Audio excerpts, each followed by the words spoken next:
Hey, Matt, thanks for coming back on. How are you?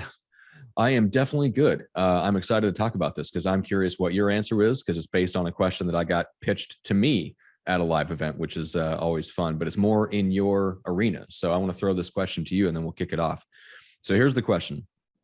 Small executive team, you've got one clear A player. And I mean like an A player in a rainmaker sense. Like they're the ones that are driving the success of the business or the organization. Like you can, and everybody knows it, but the rest of the team is not quite at that level. And the A player is getting restless, discontent, like just there's friction because they don't feel like the rest of the team is on their level. How do you deal with that kind of dynamic? That's, it's all about asking questions. Okay. So here's a good question. So you got an A player and then you got the rest of the team. Is the A player pulling them up and making them better? Or is he overbearing and squashing them and keeping them down and then getting frustrated with the results? That is a very good question. Okay. So, ultimately there becomes, hey, I'm the CEO of a company. I've got a division, I've got a general manager who's just in general unhappy with the team. Well, I'm like, all right, let's talk about it. What have you done to enhance your own results? What have you done to build up your own team? Mm-hmm. Do you have people you need to replace? Mm-hmm.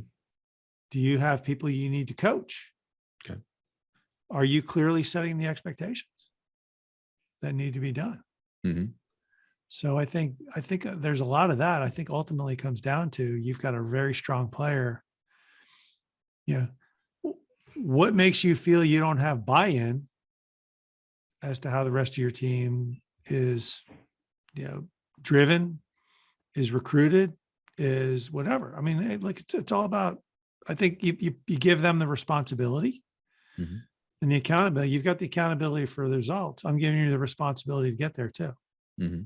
Do you want to bring in some of your, do you know some other A players you want to bring on board to fill in the holes? Okay. Do you want to fill in the holes there? Do you, what do you want to do? Are you clear? Do you want to just start setting expectations and making everybody, working to get everybody meeting them? So I always find that, hey, look, if it's a strong player and then a bunch of weak ones or perceived weak ones, maybe it's just asking the questions. Yeah. That's one thing. Yeah. I think my question back to her was something along the lines of like, do you have any C players on the team? And she's like, yeah, like maybe one or two. I'm like, fire them. like the A players will not tolerate mediocrity being tolerated. Nope. And like that will zap their motivation. So if you do have, like, if you're in charge, if you're not the A player, the A player is like on your team, but you're the one that's actually in charge of how the team is constructed and you're tolerating mediocrity within that team by not getting the C players out of the organization, like that's on you. Yeah. And that will sap. It doesn't matter how good the A player is, doesn't matter how patient they are, they can be the nicest person to the rest of the team. If you as the leader tolerate mediocrity on the team, that will zap an A player's motivation. Right. So I would take the Jack Welch approach first and make sure you fire the bottom 10% of your staff out of that team. Like get the mediocrity out of the team. And I'm all about that. I mean, it's, like I had a conversation with an HR VP one time and they really wanted to hire this one executive. But the one executive is $50,000 more than they wanted to pay, more than they had budgeted for. Okay. And my question back to her is, I said, you got a horrible employee. You got somebody that just comes in and you're everybody's complaining about, yeah, I go, fire them. Get rid of them.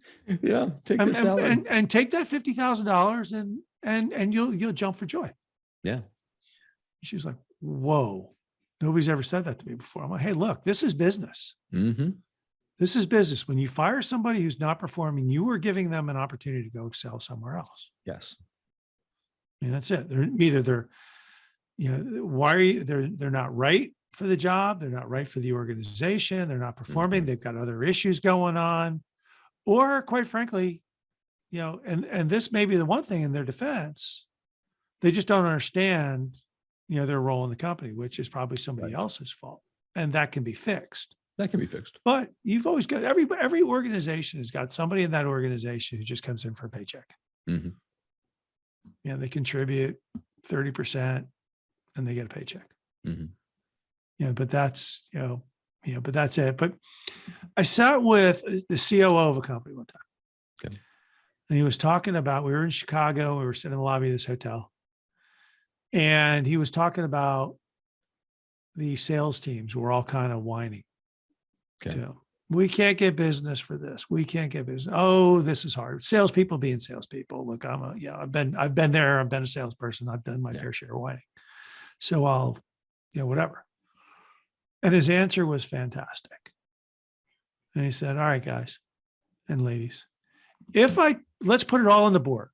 Let's put all your complaints on the board. Okay. Yeah. Okay. So he gets a pen out and they put them up on the whiteboard, too much admin, not enough this and whatever. All right. We've identified 5 or 6 things. Okay. If I get rid of all those 5 things or 6 things that you're complaining about now, are you going to deliver me the results this company wants and needs? You just put it right back on them. And they're like, oh God, did we just dig ourselves into a hole? Mm-hmm. So now you take your A player. Oh, I see what you mean. Yeah. Basically spin it back on them. It's like, if I get all the complaints about the rest of the team on the table, get it all on chalkboard. Yeah. Yeah. We're going to work with you. We're going to work with you as the rainmaker. We know you're proven, you're delivering, whatever. You've got you feel like the organization could be strengthened here, in several different areas. Mm-hmm. We'll work with you to get exactly what you want. But if we get what you want, are you going to still complain? Right. Or is that going to fix the problems? And that's a big. That'll get to the answer real quick. If they squirm, Mm-hmm. you got a problem.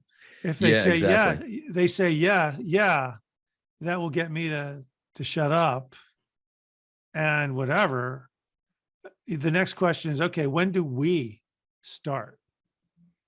Mm-hmm. When do we start? You got buy-in on this too. You got responsibility. You're dog in the fight. Mm-hmm. When do we get started? What do you helping me with? Who do we need to go to the marketplace to recruit over here that you want? Or what do we need to do? What are you putting aside on your schedule to interview some people? Oh, that's amazing. I love it. Let's call this the Aaron Rodgers conversation. I feel like this is exactly the conversation that needs to be had with Aaron Rodgers. Oh yeah. Right. Yeah. Yeah. Like, you think the rest of the team is the problem? Great. Are you going to be, when do you start recruiting? When do you start, how much are you going to be involved in the personnel? Yeah. It just basically, if we remove all the things that you're complaining about, are we good then? Do we stop with the complaining and then you're just free to go chase a Super Bowl? Yeah. Aaron Rodgers has been described as a complex individual. Complex individual in my world means pain in the ass. Right. Talented. Clearly. Very talented guy. Mm-hmm.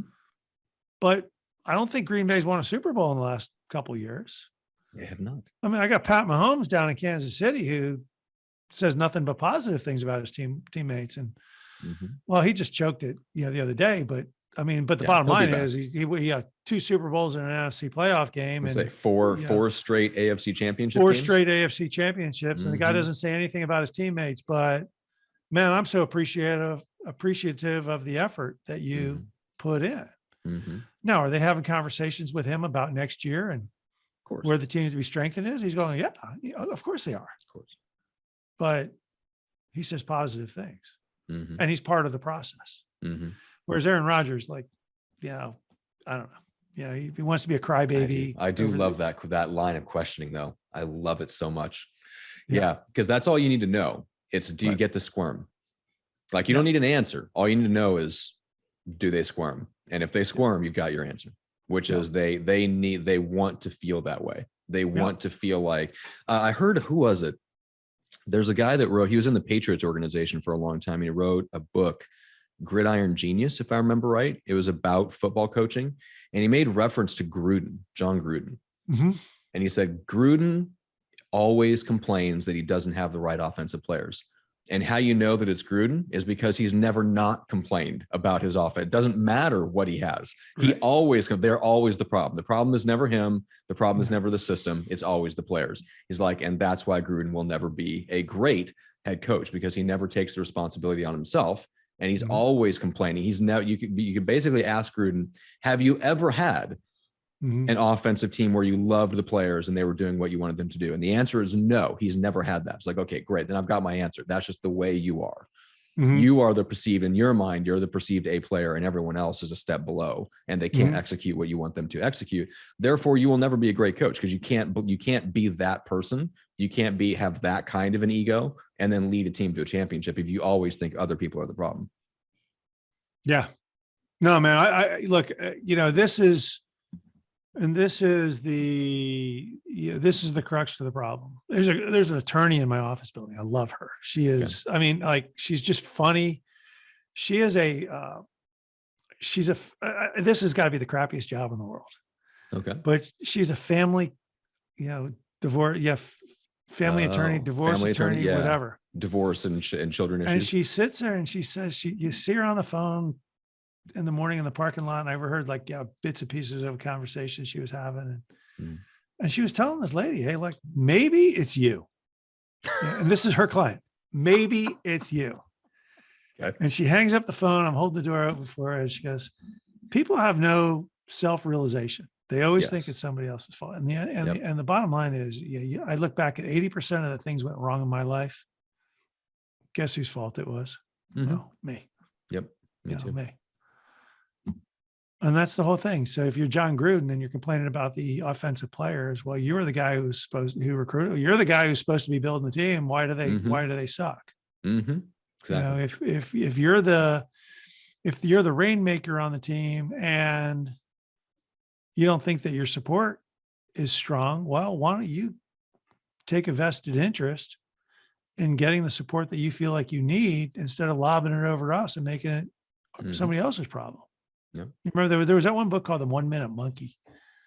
You just take your problem and you throw it on somebody else, and it's like, fix it. Okay. I haven't heard that one. Monkey on your back, whatever. Okay. The monkey on your back, and the 1 Minute Manager or something. 1 Minute Manager was it? Oh, the 1 Minute Manager. Okay. 1 Minute Manager. I'm sorry. That sounds familiar. But it was very good about throwing the monkey on somebody else's back. Now it's your problem, right? And but that's the whole. I think, look, if there's, if that's the issue, that you're never satisfied, well, take ownership and what you're not satisfied and help make it bigger. Couldn't agree more. All right. Yeah. Good word for today. All right. So how do people reach out and connect? Obviously, executives who need CEOs, CFOs, COOs placed in their organizations, and obviously executives that want to be those roles in other organizations. How do they reach out and connect? Email is Craig at North Star ESG. Website is North Star ESG, or phone is 910-509-7129. All right. Well, I appreciate you indulging me and my question. That was a lot of fun to talk to. Awesome. Thanks, Matt, for coming on. Enjoyed it as always. I hope you enjoyed the latest edition of the Aerospace Executive Podcast. You can reach out to me directly, Craig at northstaresg.com, or check us out at www.northstaresg.com. You can subscribe to this podcast on iTunes, Stitcher, Podbean, or on YouTube. Just do a search for Aerospace Executive Podcast. Thanks again. I'm Craig Pickett.